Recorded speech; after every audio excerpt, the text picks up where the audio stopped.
This is Beyond the Culture. Let's go.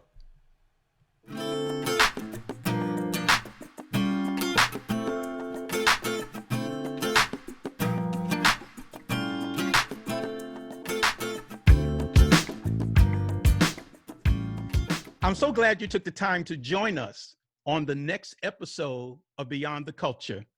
This is the show where we embrace change and challenge cultural norms and ideals. I'm your host, Dr. David Walker. I have an outstanding show for you today.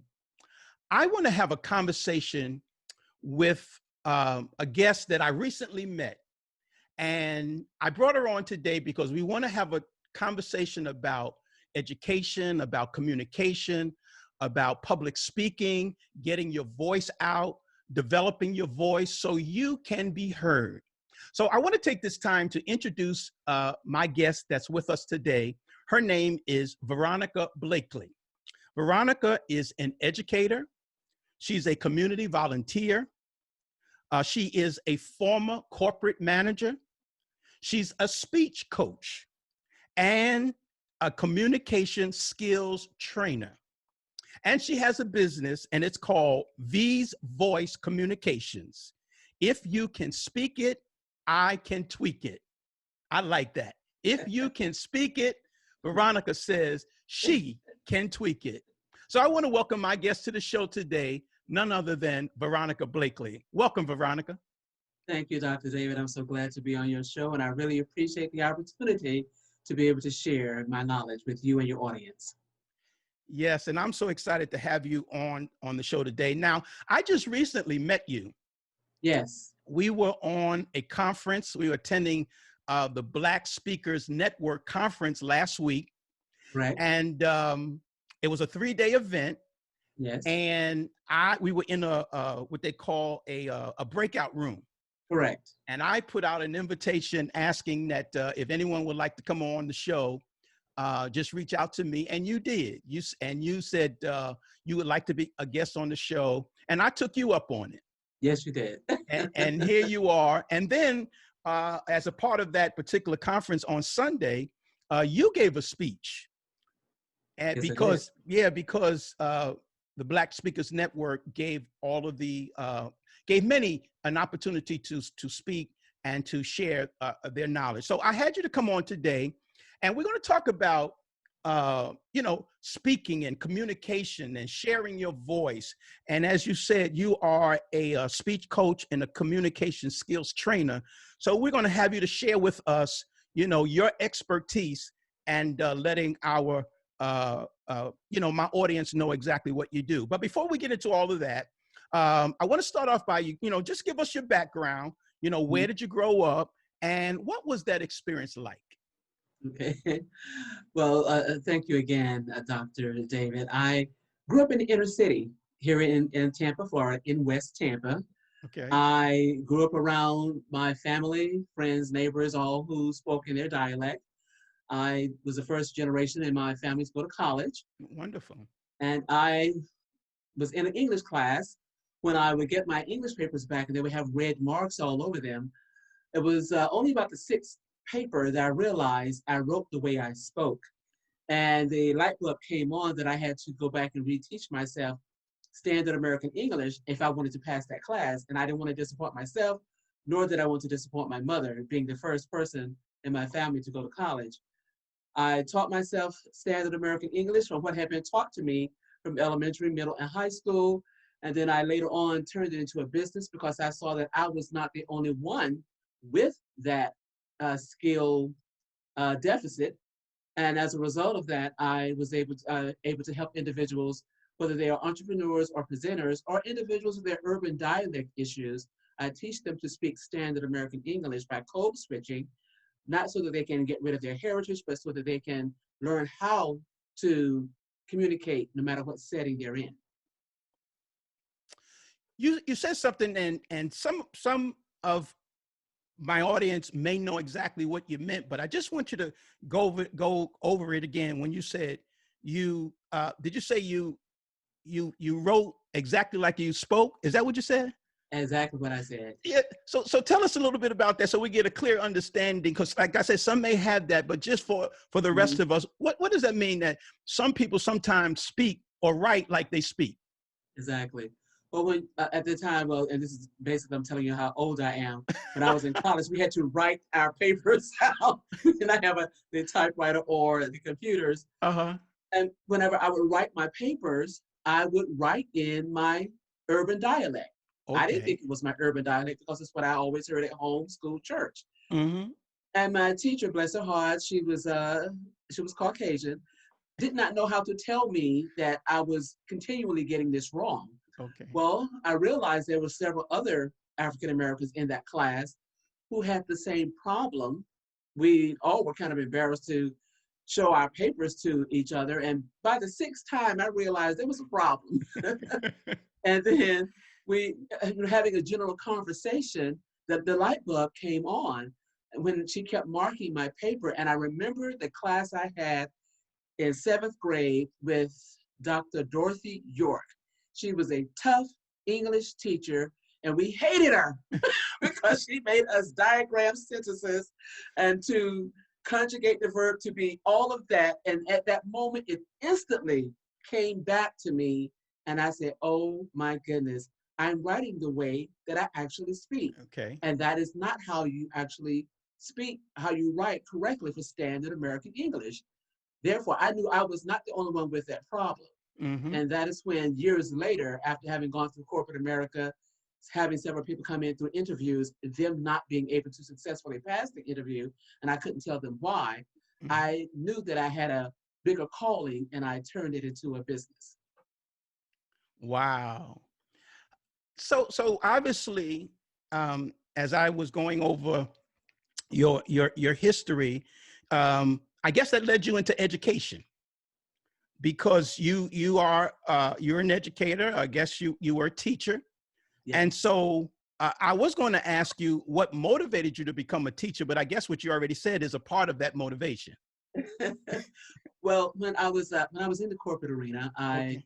I was there for many years working for several Fortune 500 companies, whether as a claims adjuster or as a claims manager. My mother became ill. I took time off, and I never went back. Okay. But I needed to get back into the workforce, and many companies were not willing to pay the salary that of my level of experience, so I had to find another job. I never wanted to teach. I ran away from it. But I realized there was something I could actually offer. But when I decided to go into teaching, I chose one of the most difficult inner city schools here in the Tampa Bay area because I knew that I could impart some knowledge on those students because that moment I had while I was in college realizing the mistakes I made, I wanted to make sure that they had a chance to get a leg up before they got out of high school to go on to college or whatever career path they wanted to have. I wanted them to have that knowledge that I did not have so Mm-hmm. that they would not be able to make that same mistake. And I was a high school teacher for 3 years.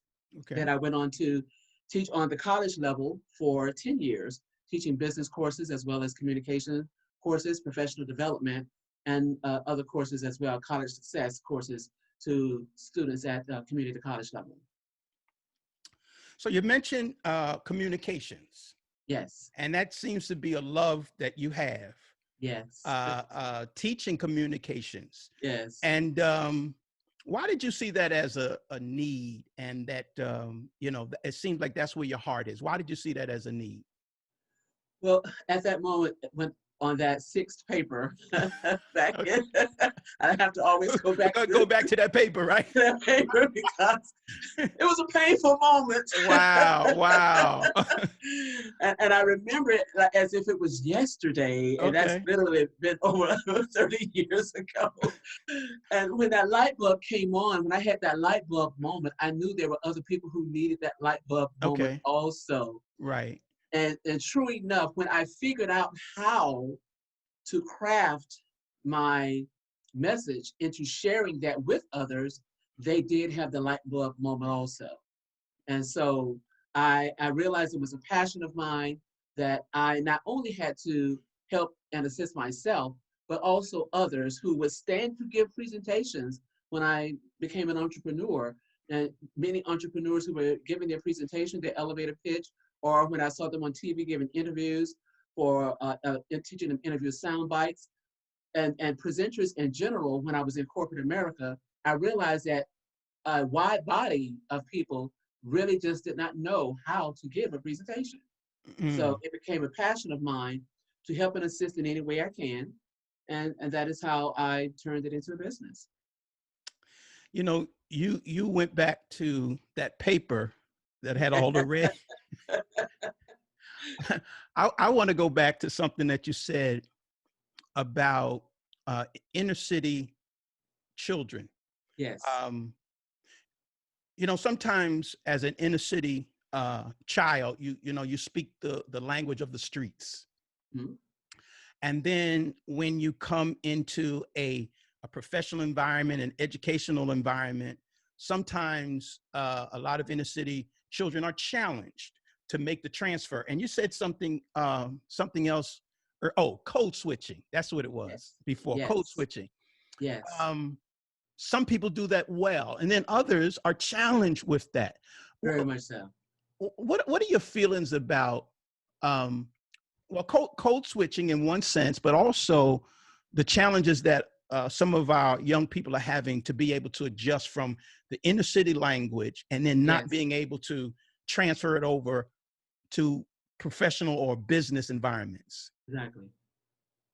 Yeah. Well, one of the things I do, and not only am I a communication skills trainer, but I'm an urban communication skills specialist, Okay. meaning that I went through that process of urban communication. And the first thing I like to tell the students or the adults who come to my communications class is that this is not to change your dialect, because you still need your dialect in order to speak with your culture, your family, your friends, because I Hmm. still have my dialect. Sure. All I want them to know is that there's an opportunity for them just to code switch to Hmm. speak standard American English, so that they would know when to use their dialect and when it's okay to use their professional language, because it will actually, if you continue to use your dialect, it can possibly get you fired, or you may never get hired. Mm. And as a result of that, they understand that. And the one thing I always have to tell to the young kids when I'm speaking to them in middle, elementary, or high school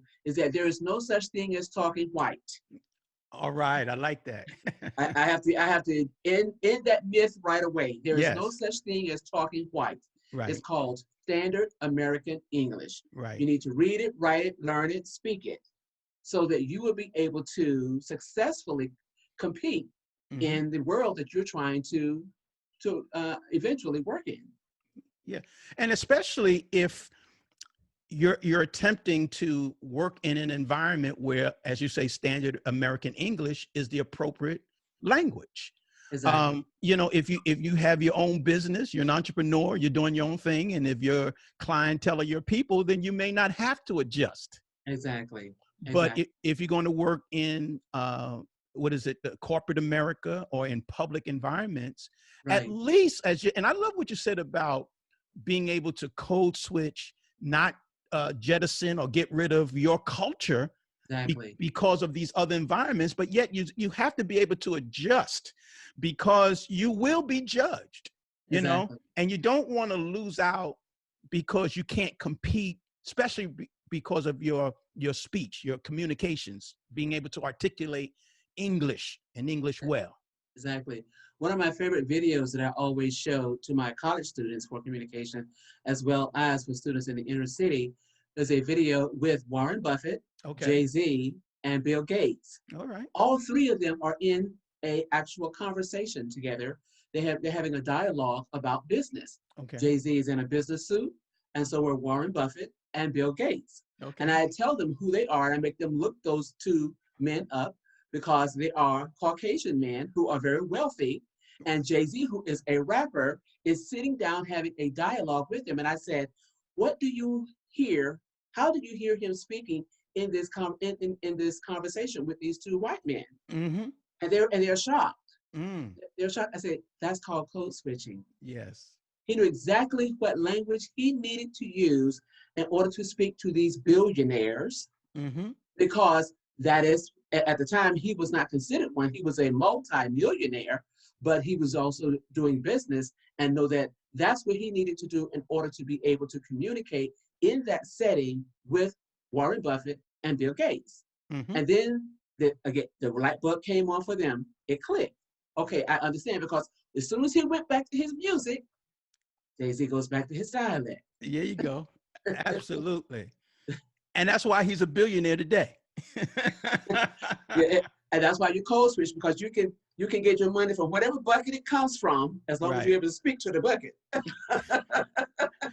Absolutely. Absolutely. So that leads me to something else that you do and you do well. Like I said, when we started, I got an opportunity to hear you as a public speaker on last Sunday, I believe it was. Yes. And so you are a public speaker. How did you get involved with public speaking? Truthfully, Okay. many of us were in public speaking when we were in elementary school and didn't know it. All right. At the time when I came up in school, I was always saying dinosaur days. Our teachers made us stand up in the classroom when we had to speak. Okay. We could not sit down in our chair to address the teacher. We had to stand up and speak, I do remember. and we had to be able to look that teacher in the eye, answer whatever that question was, and then sit down in our seat. Mm-hmm. The next time I was exposed to public speaking and was not aware of it was in church.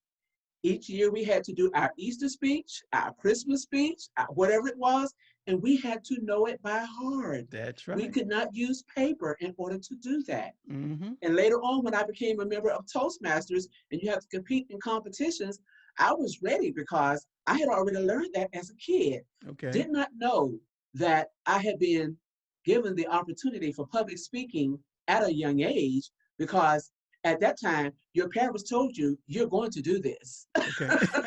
Exactly.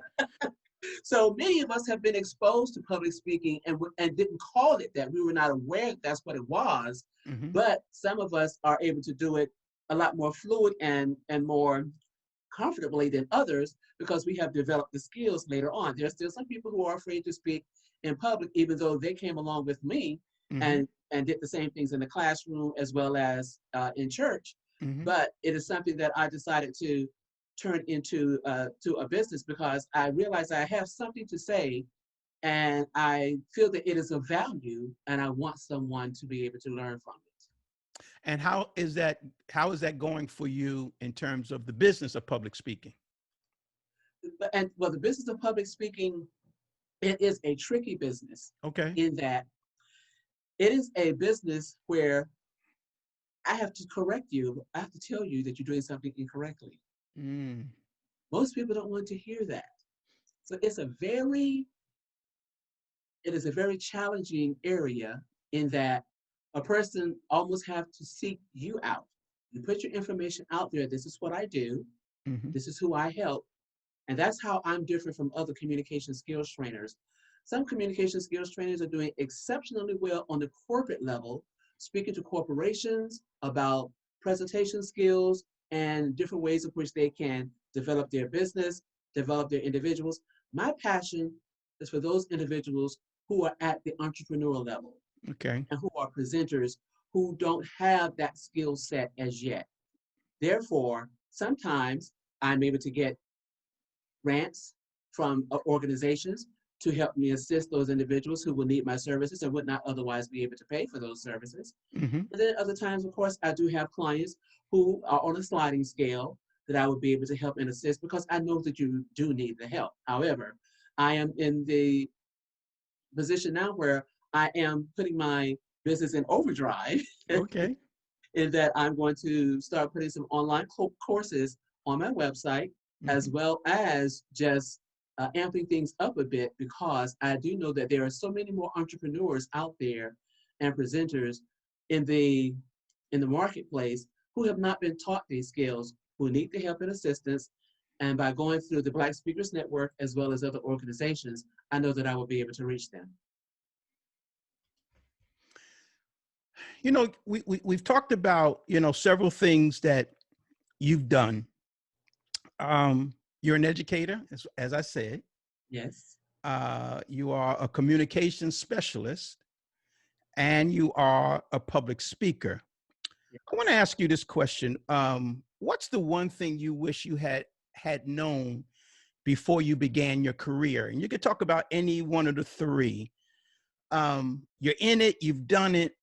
What's the one thing that you wish you had have known before you got started? I I wish that I had someone that I would have been able to talk to about business, because when I learned the skill, I didn't know it could be a business Mm, because there was no one in my family who were entrepreneurs. right. There were no people who were in my neighborhood who were entrepreneurs, let's say, or that I identify with as entrepreneurs.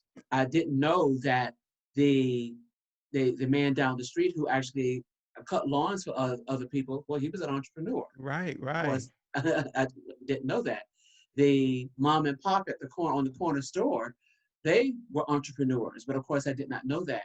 So Hmm. those things that were not talked about or shared within the community then is being shared much more so now. So we have entrepreneurs now who are 7 years old. True, true. Right, right. Exactly. Absolutely. It's like, excuse me, Uh-huh. the young girl who sold her B sweet tea to Whole Foods for $11 million, and she was like 10 years old. Right. Where was somebody when I was 11? They Yeah, could yeah. have helped me out, but they're in a different environment, in a different world, and they're ready, and there are others who are willing to hear and receive them. So Hmm. that is what I wish that I had known early on, was about business, You know, and I'm about you could actually be in business for yourself. right, right. And I'm glad you said that because I recently said that to myself. I was an educator similar to you, and I Hmm. spent 30 years in that career. Mm. And more recently, as I tried to move into other things, I realized that no one really ever taught or trained me about business. Yes. And it becomes cultural because Yes. um, when I look back on my dad's life, my dad was an entrepreneur, but here's the thing that he didn't do. He didn't teach it or as handing it down as a, Exactly. that the insight to business and what business is. So I went Right. through a lifetime and not realizing it, and now that I'm in it or trying to be in it, I Right. realize I never had anyone to teach me or train me. I Right. wasn't looking, and sometimes you can have kids who are looking at what you do, but you also have to reach out to them and Yes. pull them along and tell them why you're Exactly. doing what you're doing, because Exactly. otherwise they can see it and not understand it. Exactly. Your Yeah, daddy probably thought he was just providing for the family. He probably didn't absolutely. think that there was anything to teach you That's right, that's right. except hard work. Except hard work and independence and entrepreneurship. Right. And here's another thing, if I could just add this. I was an athlete, Mm-hmm. and one of the negatives of being an athlete is that it's like being a rapper. In many ways, you have the Mm-hmm. mindset of performance, Mm-hmm. right? The Yeah. perform. You get on the Right. field and you perform. Now you may get some money, but we very rarely, and yes, today's society, today's culture, our athletes are thinking a little bit more about it, but very rarely do we think about being the owner of the team. We just think about Yes. playing on the team. Yes. And if we would think that no matter how much money you make, imagine the money you could make if you were the owner. Exactly. Exactly. Yes. So so Yeah. so things are getting better Yes, they are. for especially for our young kids today, as you said, 7 years old. That's great. But yeah, if we all had understood business a lot Hmm. sooner, I think we, as a people, we would be a whole lot better. Oh, absolutely. Absolutely. Yes.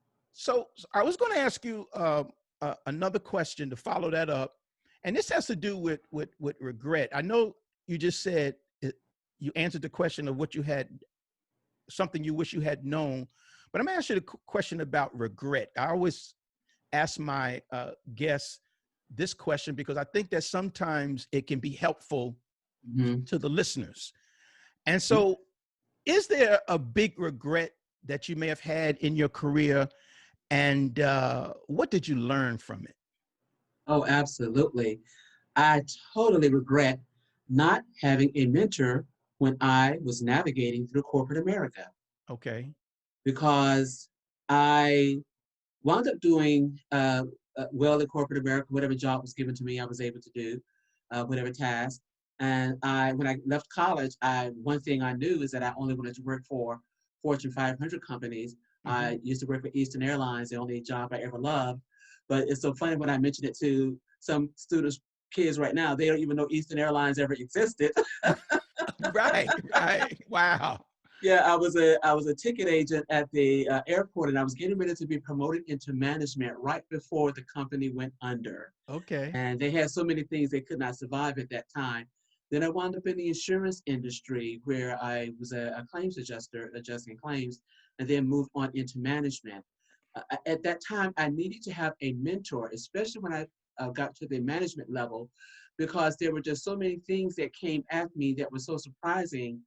I just had no clue how to handle those things. Okay. And after working for one company where I was the only Black manager out of 51 managers, Mm. there was a lot of pressure on me. I did not know how to navigate that at that time until it got so bad that eventually I had to leave the company Okay. and file a lawsuit against them for age as well as race discrimination Okay. because of things that I did not know. And had I had a mentor would have been able to show me some things along the way, how I could have handled some things differently, and also how I could have exited a lot earlier before it got to that point. Right. But see, I didn't realize it until later on, after everything was taking place. I was their bean count. Okay. They figured, just like some companies now, they figured they hire one African American and they have done their part for diversity. Right. Right. Now, while they did have some other managers prior to me, a couple of them were kind of exited out for whatever number of reasons. And then there I was by myself, one out of 51. And then Okay. shortly thereafter, they were able to hire many more. But there are so many corporations that are suffering from that same ideal. And I tell individuals all the time, and I used to tell my college students, and I told it to my high school students especially, I say, make sure you have a mentor, Hmm. somebody to navigate for you, because that person can tell you what's coming. They can tell you how to handle it. They can tell you how to process it, and also to tell you how to move on if it's not going to do you any good to stay there. And sometimes you stay too long, and I stayed too long because I tried to fight the fight because I was right, but Hmm. you can't fight. You cannot fight corporate America. You not by yourself anyway. You know, Right. even having attorneys and whatever the case may be, it's not worth the fight because it wears on you. The stress of it all was not worth it. Was not worth it. So I wish I had had a mentor Right. early on in corporate America. And we know mentors are extremely important Oh, absolutely, absolutely, because mentors are the people who are supposed to make the mistakes that so you don't have to make those mistakes. absolutely. Yes, yes, yes. But even though you say you didn't have a mentor, who would you say was most influential to you in any of your careers? That someone you could say that was influential to you? A person who was influential to me was my one of the first Black college professors that I met when I was when I attended a community college. Okay. Because again, I was the first person in my family to go to college. I had seen Black teachers when I was in school because that was before segregation Okay. or integration rather, and I was only integrated in my high school, my 12th grade year. And so when I went to college and I saw a Black professor who stood, she was like 5'2", but she walked like she was 6'10", and she taught history and she taught it so well. She was so articulate. I don't think I ever knew one word she said because I was in awe Wow. because it was so beyond what I had Would you seen ever? in my Yeah. neighborhood. My Right. mind, my mind could not even picture that she's a professor. Yeah. Yeah. And that stayed with me. Her name was Dr. Sylvia Carley, and unfortunately, she did pass away a few years ago. Okay. But I, and I wish I had called on her many times when I got into the corporate arena, but I just didn't. It just didn't occur to me at that point in time. Right. But she impressed upon me that you could do this. Okay. And so no matter what my grades were in, in community college, I was not going to leave until I got my degree. Right. I struggled. It took me a difficult time. But when I saw her, Mm-hmm. I knew I could get a college degree. Mm. Oh gosh, yeah, that impressed upon me too. Yes, very much so. You know, you just said something that's really powerful. That's the power of images. Yes. So many people and so many, especially our young Black and brown children. Mm-hmm. Um, and I think things are a little better. And I have to admit that they are. I mean, because Yes. obviously we've had a Black president. Mm-hmm. We've got Senator Kamala Harris, who's going to be the first Black vice president. Mm-hmm. So she's positive for Black people and women as well. Right. And so images are powerful. And what you said was, with the community that you came from, you had never seen a person in that position. And so many times we don't aspire Mm-hmm. to certain careers and certain professions because Mm-hmm. we don't ever see anybody in that space. And that statement, "You can't be what you can't see," Can't is so say, true. It yeah, really is true. yeah, yeah. And so that was a great experience, and I'm sure it impacted your life. I Oh just want yes. to now you are an author, is that Yes, I right? am. Yes, I am. And as I was doing my homework, well, you've written several books, and I Yes. didn't know which one to pull out to talk about. So so, so I said, well, I'll give you the opportunity to any one of the books that you've written that you may want to share. Tell us about the name of the book, and then something that we should know about it. Well, one of the ones I've written two or three. I've written about three books on communication because that Okay. is my skill set. Okay. Presented and quit it. How to present it and quit it. How to develop a 5 minute. How to do 5 steps to developing a 20-minute presentation. I'm sorry. Okay. That's okay. Had to get that out. And I turned it into a workbook. And then I just recently just turned that workbook into an ebook because of the pandemic, so that people don't have to worry about ordering things offline and getting paper to deal with. I created it into an ebook that Okay. people can download online so that they will be able to use that. I did a compilation book on education with approximately 10 other authors. We each took several different issues on education to write the book Who's Schooling Who. And Okay. then the book on depression that I wrote, Depression is a Thief. And the thief is an acronym for it steals your time, health, intimacy, energy, and fun. And that's a personal account because of what I went through while going through that situation with corporate America. Okay. Because also at that time, not only was I dealing with the lawsuit, but I was dealing with the death of my mother and then several other siblings thereafter, and two within 4 months of each other. Mm. And life just kept happening and happening. It was it was like a downhill ride that just never stopped. Wow. And so I was taking care of two other family members who were in assisted living facilities, and my life was just not what it used to be. And I used to have fun and go a lot of places. And so I realized that my life had been stolen from me because of depression. Mm. So I wrote that a personal account because I know that other people have gone through depression as well.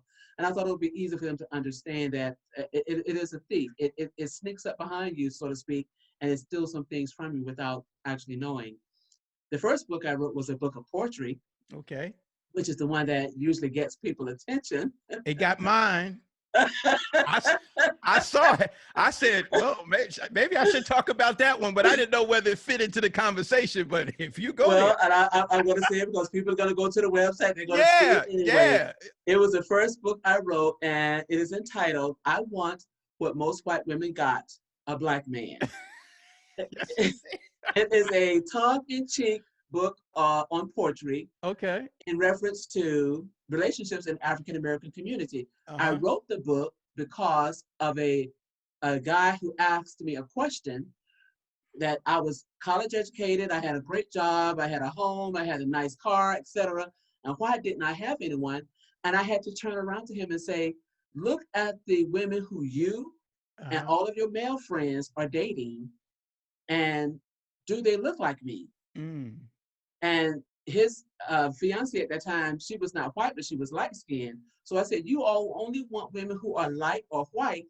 I don't fit into that category. And he said, oh, but I just happen to like light skinned women. I said, well, then that means you just happen not to like me.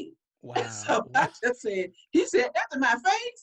And Mm. so I just sat down and just started writing. That's how I came about writing the book. The book is not negative. Most people think that it is. Sure. I like to give book titles so that I can get people's attention. It Sure. is just an acknowledgement, basically, of what has happened within the African American community in relationships, how they have eroded, and people assuming that dark-skinned women are the lesser of the choices when it comes down to mating or dating or marriage. And Mm-hmm. so that's why I wrote that book.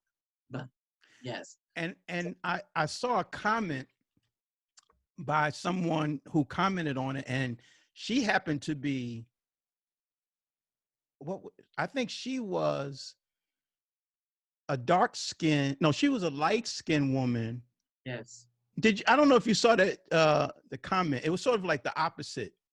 And Mm-hmm. then and basically she was saying that no, I know what it was. She was saying that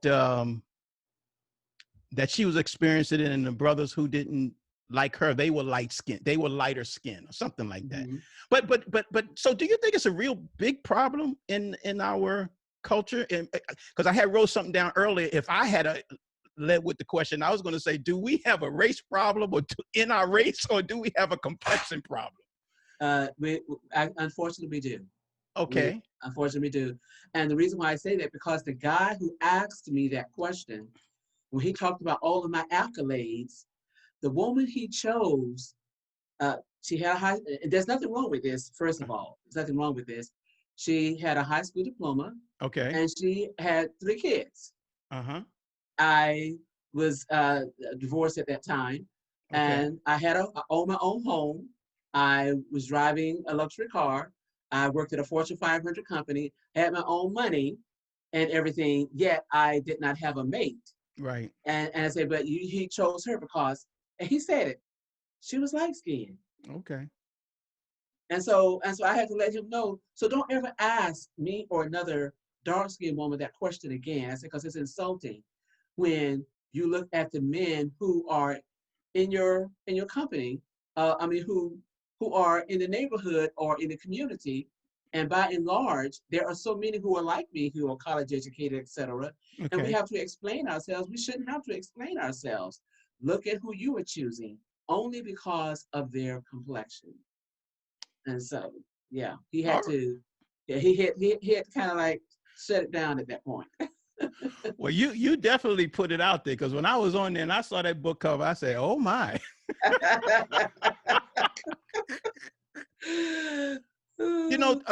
Veronica, I want to thank you for this conversation that we've had, and we're about to come to a close. It's been very inspiring, and I really thank you for having you on today. But before we go, I just want to ask you to leave an inspirational message with this audience, something that can lift them up and encourage them.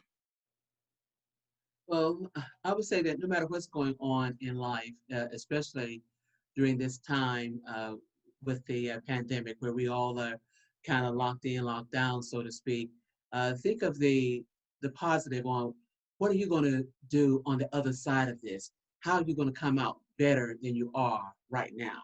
Mm-hmm. And that's what I'm working on in reference to only myself, my business, my health Why? Is because years ago I used to be pencil thin, and it worked out. But because of the depression and medication or whatever, etc., it just kind of changed my body, so to speak.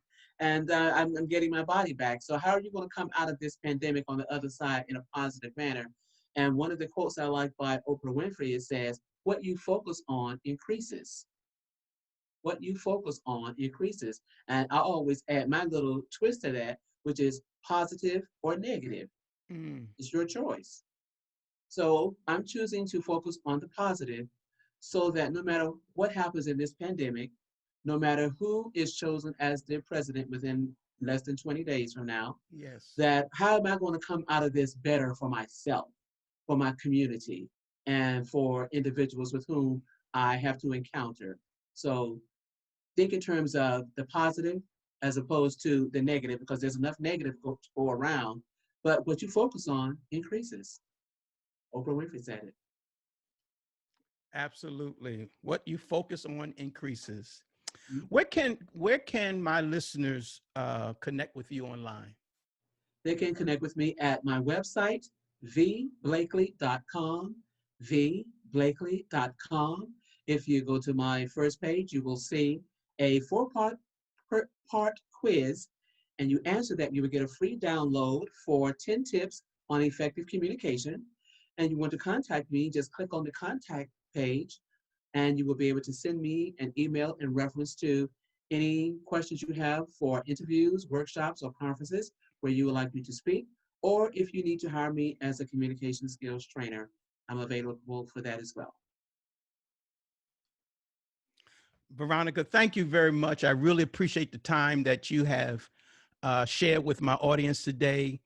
I know that they enjoyed it because you are inspiring. You've told us about your successes, and that's what we like to hear. We like to hear stories of people who come from various backgrounds, but they go beyond barriers, they go beyond hindrances, and they don't let anything get in the way. And as Mhm. I always say to all of my guests, you have gone beyond the culture. And we thank you for being on the show today. Thank you so much for having me, Dr. David. I really appreciate it, and thank you so much. I thank you for the opportunity to speak to your audience. All right. And you take care. Okay, thank you, you too. Now, if you want to continue to hear inspiring interviews like the one you heard today, I want you to subscribe to this podcast on iTunes. Also, rate the show and please leave a comment. I would also love it if you would share this podcast with your friends to let them know that we're on. Finally, please go to our website at www.beyondtheculturepodcast.com, or you can email me at beyondtheculturepodcast@gmail.com. On the website, you can subscribe to the show and connect with me by leaving your email address. I'd love to hear from you. This is your host, Dr. David Walker, and we'll talk again on Beyond the Culture. Take care.